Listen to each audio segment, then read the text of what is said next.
Good evening, folks. Yeah, it's dark out, and I'm wearing a black shirt. It's hot as crap out, and I'm sweating my butt off. So, I don't care if you can't really see me very well at all anyway. You're not here to see me anyway. You are here because you get it. And as such, you're going to get it very quickly because some good stuff is coming out. I promised I wouldn't mention it or discuss any of it, but some journalists have actually done something called journalism. It's an amazing concept that our country hasn't really witnessed in quite a while, unfortunately. It's sad because of how many people have made these ultimate sacrifices over the centuries for our country. And to provide that constitutional protections for citizens, freedom of speech, and freedom of press, which is supposed to be there as a way to help freedom of speech, help protect the freedom of speech. To protect freedom of speech, they made freedom of press. But that's now been so abused. I know it's been abused since day one. I get that, right? Everybody's been there's always gonna be somebody trying to game the system. But the checks and balances in the system used to actually work. But social media, social networking, new technologies have made these firewalls seemingly useless.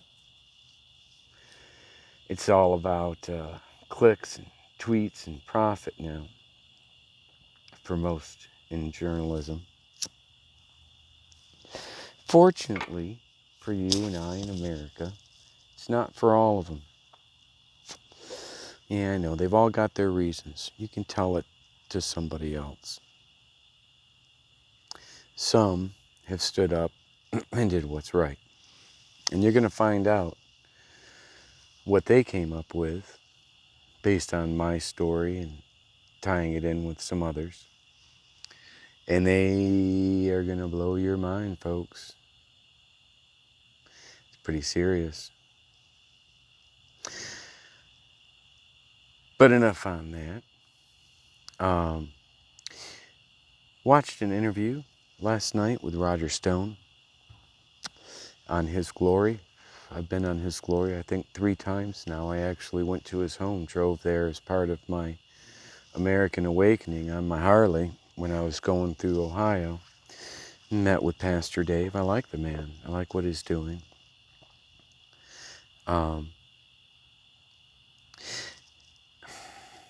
But it's frustrating for me because when I watched that interview last night, I watched it not as some Twitter troll or Twitter trash. I watched it as someone who has been personally affected by this, whose family's been personally affected by these same people for a long time. When I was on with Pastor Dave a few weeks ago, I spoke about Roger Stone's involvement with my employer, Dynology, Manafort's involvement, all these people involvement. I spoke to him about how I spoke to Roger Stone, met with him, shook his hand, talked to him. It was an amazing time, actually. I was providing security for one of his events, and the parents of the 9/11 Let's Roll guy was sitting at our table with Roger Stone and myself and George Colalo. I think we were Bikers for Trump at the time, maybe Bikers for 45. Ooh. And I talked to Stone. I asked him, and he said, yeah, he acknowledged he had worked with Deinology. He acknowledges his relationship for decades, with General Jones, Jim Jones. I asked him about the shadownet, and he's like, oh, never heard of it. I didn't believe that fully, because he acknowledged all these other relationships at the same time, with people that were basically have been charged with the exact same crimes that the shadownet was designed to manage, project management tool for the same things that they were being charged with. So I found his response to his knowledge of the shadownet disingenuous. Manafort's company, 3EDC, in 2007, was partnered with Deinology. It says so right on his website. If you go to, we were his #1 partner. If you go to 3EDC, if you go to Google's Wayback Machine, it shows it. And this was the exact same time that I was making the shadownet flyers. Now, Deinology didn't have any salespeople, dedicated salespeople, and 3EDC didn't have any products. But what they sold on their website was exactly what the shadownet was designed to manipulate, right? So what I want is for somebody not to ask, like at a small table with very honorable people who will verify my statements, but to ask Roger Stone in public, now that he can speak freely. He's been given, a second chance by Trump, and he has the opportunity to confess his sins. Now, he's chosen not to. I talked to the pastor a bit about that. I understand his position. Pastor gave me 3 opportunities on his platform to tell my story, and then chose not to ask the questions that could have been finally answered when he had Roger Stone in his interview. But that was his choice. A lot of people has made that choice. It becomes difficult. It kind of builds up on you after years, after watching people like Bongino, who knows and covers it up, then blocks you. After, Judge Pirro, Sarah Carter. All these people know, all these people have the power and the ability to use their platform to just simply ask Roger Stone a question and let him answer it publicly. And get him on record with his knowledge of the shadownet or not, right? This has nothing to do with Trump. These guys have been up to these shenanigans since the early 80s, when they were working with Imelda Marcos and Ferdinand Marcos to help, who had embezzled $10 billion from the Philippines, thousands of shoes worth hundreds, maybe millions of dollars. It was a joke, but I never knew that the people who were responsible for trying to protect them, their PR people, was Stone and Manafort. So, Stone has been playing fast and loose, along with Manafort, profiting from cheating on elections. And if you're not cheating, then at least you are profiting with absolute moral bankruptcy. It's not illegal, it's morally bankrupt. And what it does is it destroys the integrity of the whole process. And now everybody's doing it, and our country is being destroyed as a result. Roger Stone needs to just STFU, answer these questions, then STFU, and just step away from the platform. But he's not going to, right? And he says he found God. He says made his confessions, and that's what Pastor Dave wanted to highlight. And he's a pastor; that's his job. But his confession to God is one thing, but he still has a confession to make to me and to you, right? And right now, God is the least of his problems. I can tell you that right now. I'm a much bigger problem for him, because I ain't going away, and I'm going to get these answers. And when he answers these, well, I mean, he'll have the opportunity to answer, right? But every bit of information that I have from the program that I worked on says that him and Manafort used that DOD weapon to influence the McCain campaign and probably influence 2010 Ukrainian election. So these are serious things that I just wish somebody would ask. And when you see person after person that has that ability to do something and doesn't, it wears on your soul. I swear to God, it does. It hurts. Because this is personal to me. These people have destroyed my life, my family. I'm not the only one. I'm not the only whistleblower, but I'm the one you got right now. And let me tell you, this stuff is coming out in the next few days, not weeks, not months, days. Direct evidence tying them into shit that will blow your mind.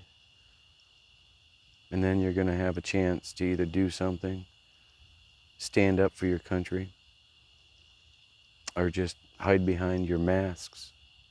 You know, people, I'm going to end this now here with responding to like a tweet that I did the other day about my opinion on these masks. And that is, I think, you know, it just makes me sick to my stomach when someone looks at me and says, "You're supposed to wear a mask." I'm like, it's not necessarily their fault. They're doing what they're told by their elected officials. But people, your elected officials are just full of crap.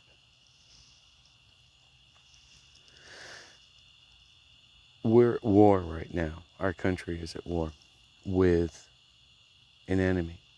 And whether that enemy is a terrorist that flies planes in the building, or a microscopic virus, you do not run from it. You do not hide behind a veil. You do not, when 9/11 hit, did we all put on burqas? Or did we train, take our best, strongest warriors, train the shit out of them and send them over there to kick their ass? And tell them, make them think twice about it? Or did we put on fucking burqas and give up? Because that's all we're doing right now. We're being attacked, not by terrorists, by a virus. And that virus, we know a lot about it now. We know that there are certain people that have almost zero chance of being impacted significantly about it. And there are people that absolutely do. So what you do in war is you take your strongest, your brightest, strongest, and you put them to the front line, and you take your weakest, your vulnerable, your women and your children, and you bring them to the back lines, and you protect them because they're your future. And you protect your country. And right now, we're walking around like fucking cowards, wearing masks, listening to the people that we elected that don't give a shit about whether it's a look on the fucking box, on the mask box. It literally says on the box of masks that it doesn't prevent the spread of COVID. And even if it did, the cure is going to kill our country. But I think that's what people want, That's what Bill Maher was calling for in 2019. He was calling for the collapse of the American economy as the only way to make sure that Trump doesn't win. And I'm telling you right now, this virus, it's real. There are real viruses every year that come out. CDC tracks them. NSC monitors them. Then people just take the IIA pick that out, amplify it, scare the shit out of people, and voila. You've got mass panic. You've got our country going to crap. You've got businesses going out of business left and right, small businesses. The big companies that have all the shareholders, they're just fine. The Walmarts and everybody are fine. But we are standing around, you cowards, are standing around watching your country be destroyed. And that's how I feel, and I'm sorry if you don't like that. But I spent nearly 2 years overseas in Iraq and Afghanistan. And at no time did someone say, well, the enemy's in that building over there, but we don't want to go over there because we might get hurt. We say, there's the enemy, go kick that fucking door down. You, and you. And why do we do that? Why did we take the fight to them? To protect our families back home. But right now, you are not doing that. The fight is not overseas. The fight started overseas. It was started by China. But now, it's here. And we have to fight for the very life and future of our country. We're not going to do it by protecting Roger Stone.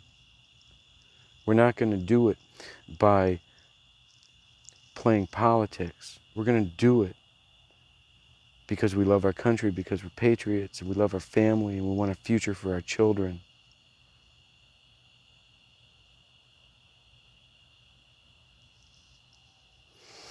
Things are starting to happen right now, people. And like I said, I'm very, the news that I heard today,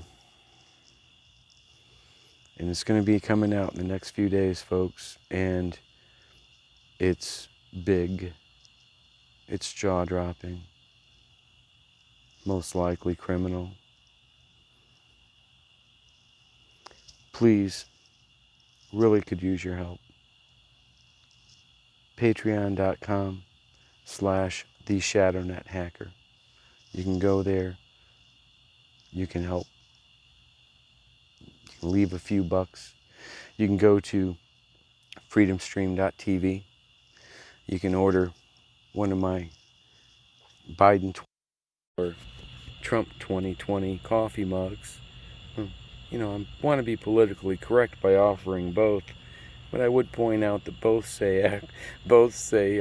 also say, ask me about Obama's shadownet.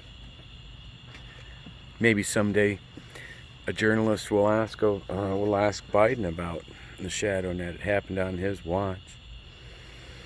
It's getting there. It's going to happen. But it's not going to happen with playing politics. It's going to happen because patriots are just fed up and they stand up. We can't trust our elected officials anymore, people. They are not your friends. They are cowards, protecting their own asses, protecting their own jobs. And they will do anything, they will say anything to keep that power, to retain that power, and keep those profits coming in. But we put them there, folks.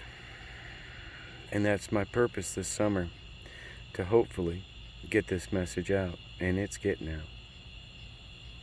So, on that note, thank you very much. I apologize to some of those people out there if I do come off as an asshole sometimes. But sometimes you need to. It gets, like I said, it gets difficult. It wears on your soul. If you knew half the things that I did and then saw the things that I saw, you'd understand. You'd be pissed off, like me. And you'd want to do something, but people, you aren't going to do anything. You're not going to accomplish anything sitting on your couch. Sure as hell aren't going to accomplish anything voting for the same people that are doing this to you. And I don't care if they're it's largely Democrats, but there are so many rhinos that are doing it for the same reason. Got to get rid of them, folks. Good night and God bless.